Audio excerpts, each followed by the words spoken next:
باللہ من الشیطان الرجیم بسم اللہ الرحمن الرحیم الحمدللہ رب العالمین وصلی اللہ علی محمد وآلہ طیبین الطاہرین اما بعد۔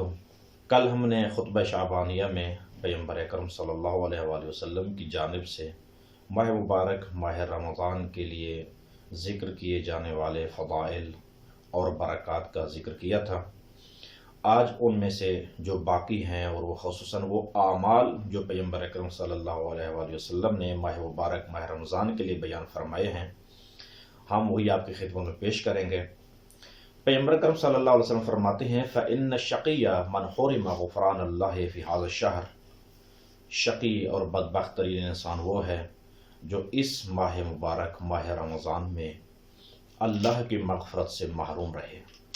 کل ہم نے عرض کیا تھا کہ پیغمبر اکرم صلی اللہ علیہ وسلم نے فرمایا یہ ماہ مبارک 3 تحفے لے کر آیا ہے، ایک برکت، دوسری مغفرت اور تیسری رحمت۔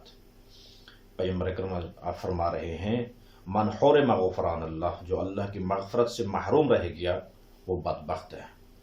فرمایا وَاذْكُرُوا بِجُوعِكُمْ وَعَطْشِكُمْ فِيهِ وَاذْكُرُوا بِجُوعِكُمْ وَعَطْشِكُمْ فِيهِ جُوعَ يَوْمِ الْقِيَامَةِ وَعَطْشَهُ، اس ماہ مبارک کی بھوک اور پیاس کے ذریعہ قیامت کی بھوک اور پیاس کو یاد کرو، وہ کتنی سخت ہوگی۔ وَتَصَدَّقُوا عَلَى فُقَرَائِكُمْ وَمَسَاكِينِكُمْ، ماہ مبارک کے اعمال میں سے ایک اہم ترین اور بہترین عمل یہ ہے کہ اپنے ساتھ ارد گرد رہنے والے فقراء اور مساکین کو صدقہ دو، ان کی مدد کرو۔ وَوَقِّرُوا كِبَارَكُمْ وَارْحَمُوا صِغَارَكُمْ وَصِلُوا أَرْحَامَكُمْ، اسلام کے جو اہم اور ہمیشہ سے یہ شعار رہے ہیں، پیغمبر اکرم صلی اللہ علیہ وسلم اس مہینہ میں زیادہ تاکید فرما رہے ہیں۔ بڑوں کا احترام کرو، چھوٹوں پر رحم کرو، صلہ رحمی کرو، رشتہ داروں سے حسن سلوک کے ساتھ پیش آؤ۔ وَاحْفَظُوا أَلْسِنَتَكُمْ وَغُضُّوا عَمَّا لَا يُحِلُّ النَّظَرُ إِلَيْهِ أَبْصَارَكُمْ، پیغمبر اکرم صلی اللہ علیہ وسلم فرماتے ہیں کہ روزہ رکھنے کے ساتھ پھر اہم ترین چیز جس پر آپ نے مواظبت کرنا ہے وہ یہ ہے کہ اپنی زبان کی حفاظت کرو۔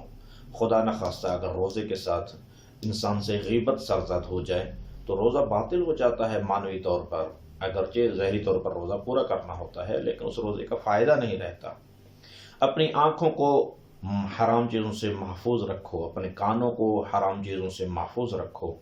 توبوا الی اللہ من ذنوبکم، اللہ تعالیٰ سے توبہ کرو، یہ مغفرت توبہ کا مہینہ ہے، رحمت کا مہینہ ہے۔ اللہ تعالیٰ نے پیغمبر اکرم فرماتے ہیں صلی اللہ علیہ وآلہ وسلم کہ اس مہینے میں جنت کے دروازے، بہشت کے دروازے کھلے ہوئے ہیں۔ اللہ تعالیٰ سے مانگو، یہ دعا مانگو کہ بہشت کے دروازے تمہارے اوپر کبھی بند نہ ہوں۔ جہنم کے دروازے بند ہوئے ہیں، اللہ سے طلب کرو کہ کبھی وہ ہمارے لیے کھلے نہیں۔ فرمایا وَارْفَعُوا إِلَيْهِ أَيْدِيَكُمْ بِالدُّعَاءِ فِي أَوْقَاتِ صَلَوَاتِكُمْ فَإِنَّ أَفْضَلَ السَّاعَاتِ، پیغمبر اکرم صلی اللہ علیہ وسلم فرما رہے ہیں نماز کے وقت اللہ کے ہاں دعا کے لیے ہاتھ بلند کرو، یہ بہترین اوقات ہیں۔ ماہ مبارک جو تمام 12 مہینوں میں سے بہترین وقت ہے، پھر ماہ مبارک میں سب سے افضل جو ہے وہ نماز کے اوقات ہیں۔ ایھا الناس ان انفسکم مرہونۃ باعمالکم ففکوھا باستغفارکم، پیغمبر اکرم فرما رہے ہیں کہ تمہارے اعمال کی وجہ سے تمہارے نفس، تمہاری جانیں اللہ کے ہاں رہین ہو چکی ہیں، گناہوں میں جکڑ چکی ہیں، ان کو آزاد کروا لو اسی مہینوں میں۔ کیسے؟ باستغفارکم، استغفار کر کے۔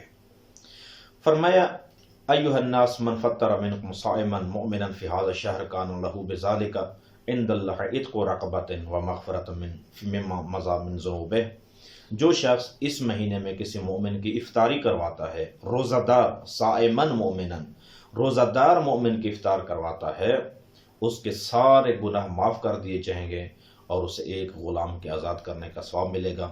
حضرت علی علیہ السلام نے پیغمبر اکرم صلی اللہ علیہ وسلم سے پوچھا کہ اس مہینے میں سب سے افضل ترین عمل کون سا ہے؟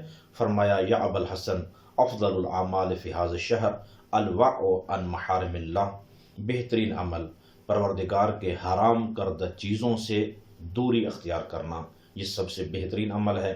دعا ہے پروردگار عالم ہمیں پیغمبر اکرم صلی اللہ علیہ وسلم کے بتائے ہوئے ان اعمال اور ان آداب پر عمل کرنے کی توفیق عطا فرمائے۔ والسلام علیکم ورحمۃ اللہ وبرکاتہ۔